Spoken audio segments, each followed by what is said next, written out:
مورخین لکھتے ہیں کہ اللہ نے فرعون کو نامرد بنا دیا تھا، اور بعض نے لکھا کہ فرعون کو ایسی بیماری تھی کہ طبیبوں نے اسے ساری عمر صحبت کرنے سے منع کر دیا تھا، لہذا فرعون کبھی بھی حضرت آسیہ کے قریب نہ جا سکا۔ یہ بھی اللہ کی ایک حکمت تھی تاکہ بی بی آسیہ فرعون کے ناپاک جسم سے محفوظ رہ سکے۔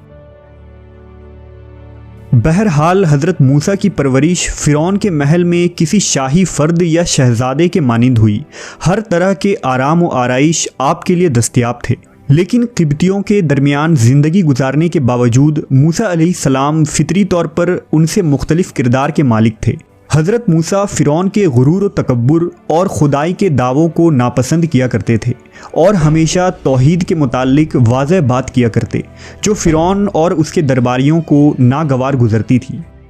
بہت جلد وہ وقت بھی آ گیا جب اللہ نے حضرت موسیٰ علیہ السلام کو نبوت عطا کی اور آپ فرعون کے دربار میں اسلام کی دعوت لے کر تشریف لائے۔ اس وقت فرعون کے مطالبے پر جادوگروں اور موسیٰ علیہ السلام کے درمیان سحر کا مقابلہ ہوا، جس میں حضرت موسیٰ کی عصا حقیقی سانپ میں تبدیل ہو گئی اور جادوگروں پر حق واضح ہو گیا کہ یہ اللہ کے سچے رسول ہیں جنہیں ہماری ہدایت کے لیے بھیجا گیا ہے، جبکہ فرعون اپنے انا اور غرور پر قائم رہا اور موسیٰ علیہ السلام کے دعوت کا انکار کر دیا۔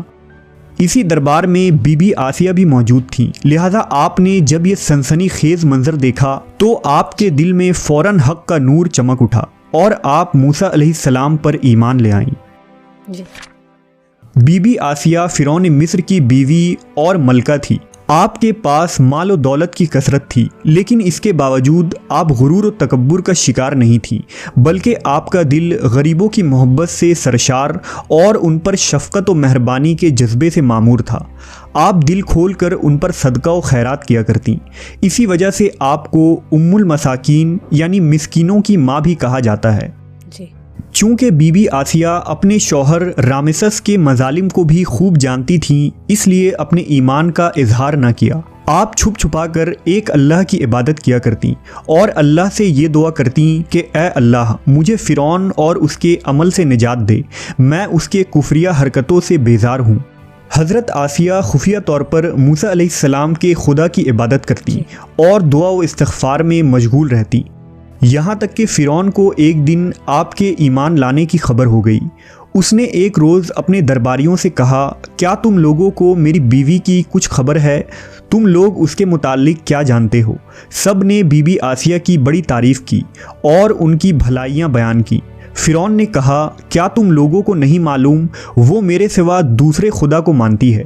لہذا فرعون نے حضرت آسیہ کو دربار میں بلایا اور ان سے دریافت کیا کہ تو کسے اپنا معبود مانتی ہے؟ حضرت آسیہ نے دلیری اور جذبہ ایمانی سے جواب دیا کہ میں موسیٰ کے رب پر ایمان رکھتی ہوں، جو میرا، تیرا اور ہم سب کا خدا ہے۔ فرعون اس بے باک جواب پر غضبناک ہو گیا اور بہت جلد پورے شہر میں اس بات کی شہرت ہو گئی کہ فرعون کی بیوی اور ملکہ نے فرعونی طور طریقے کو ٹھکراتے ہوئے دین موسیٰ قبول کر لیا ہے۔ پہلے تو فرعون نے بی بی آسیہ کو سمجھا بجھا کر، ترغیب دلا کر اور ڈرا دھمکا کر موسیٰ علیہ السلام کے دین کو چھوڑنے کو کہا، لیکن جب اس نے حضرت آسیہ کے چٹان جیسے مضبوط ایمان اور جذبے کو دیکھا تو اس نے ظلم و بربریت سے کام لینے کی ٹھان لی۔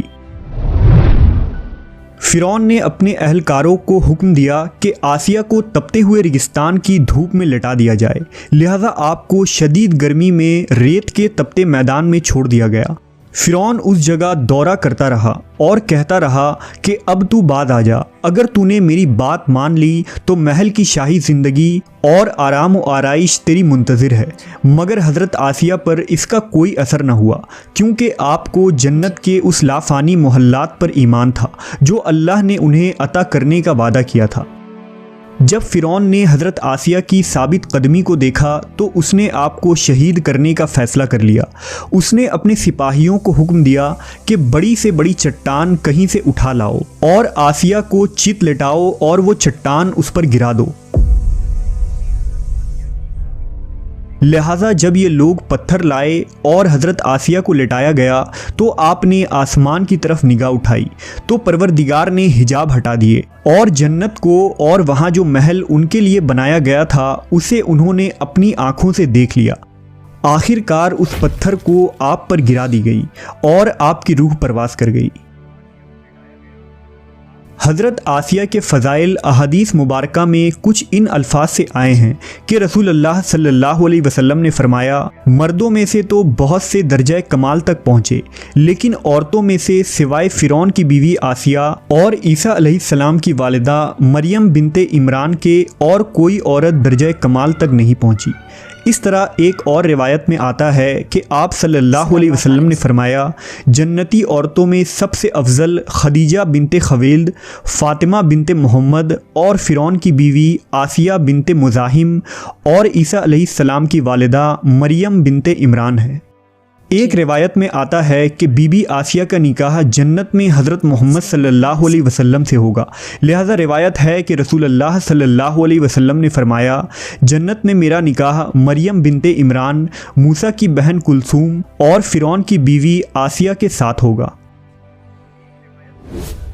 ہم نے دیکھا کہ حضرت آسیہ ایسی حکومت کے ساتھ، ایسے دربار کے اندر اس قدر مال و دولت، اطاعت گزار غلام اور کنیزوں کے ساتھ میں ایک بہترین زندگی تھی، لیکن انہوں نے حق کو قبول کیا اور موسیٰ علیہ السلام کے دین پر ایمان لے آئی، حالانکہ انہیں معلوم تھا کہ ایمان لانے کی وجہ سے ان کی تمام خوشیاں اور مقام و منصب چھن سکتا ہے، یہاں تک کہ جان بھی جا سکتی ہے، لیکن آپ نے حق کو قبول کیا اور اپنے گزشتہ اعمال پر توبہ کر لی۔